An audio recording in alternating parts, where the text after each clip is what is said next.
Oke guys, selamat berjumpa kembali kita di channel Bro Ozzy Channel. Oke guys, pada kali ini saya ingin sambung cerita saya lah. Cerita kisah saya di zaman sekolah rendah lah. Oke, untuk tidak membuang waktu, kita teruskan pada tahun 1987. Masa itu saya tahun 6 lah. Pada masa itu juga saya telah dilantik sebagai ketua murid, ataupun sekarang lebih kepada orang cakap ketua pengawas lah. Oke. Sebab pada waktu itu walaupun ada di antara yang sama kelas dengan saya, ada yang lebih tua daripada saya dan ada yang lebih besar, berbadan besar dari saya, tapi karena pada waktu itu kebanyakan cikgu dan guru besar memang menaruh harapan pada saya.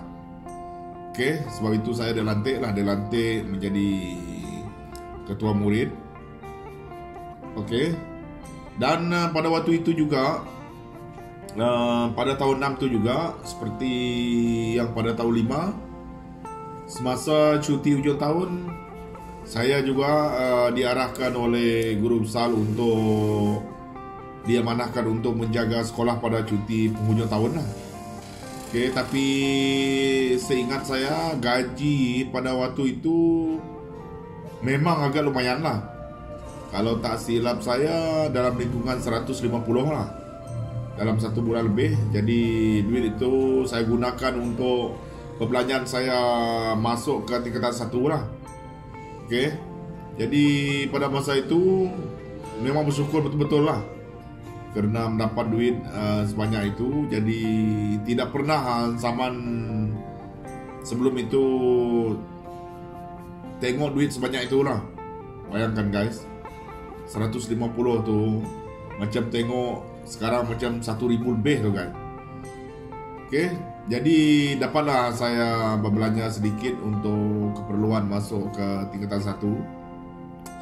Apa barang yang saya perlu, contohnya baju sekolah, seluar sekolah, dan semualah keperluan yang harus dibeli.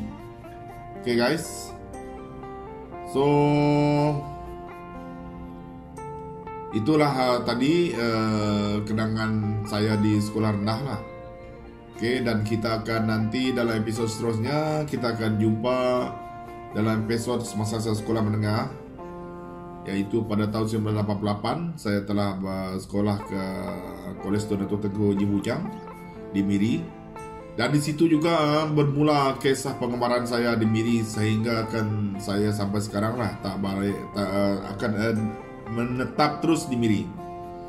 Oke, di situ juga bermulanya bermacam-macam cerita saya semasa saya sekolah menengah. Agak menarik juga semasa saya tingkatan 4,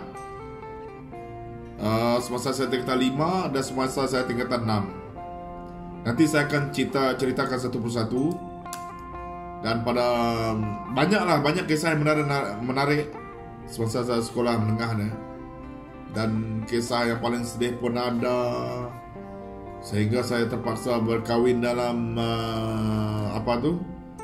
dalam umur yang sangat muda, sehingga saya masih bersekolah. Bermacam-macam lah. Disitulah bermulanya pengemaran hidup saya lah. Oke, nanti kita akan saksikan dalam episod-episod yang akan datang. Memang menarik. Jadi saya sarankan sediakanlah tisu untuk anda bersama-sama saya mendengar ataupun melalui perjalanan hidup saya ini.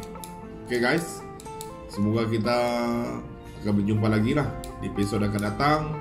Dan sokongan daripada anda saya sangat-sangatlah hargai.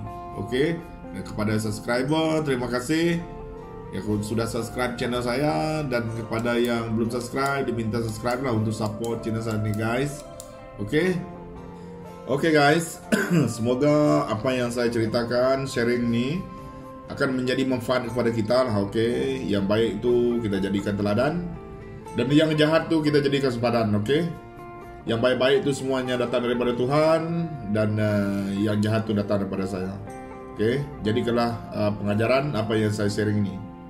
Semoga kita akan jumpa lagi. Bye.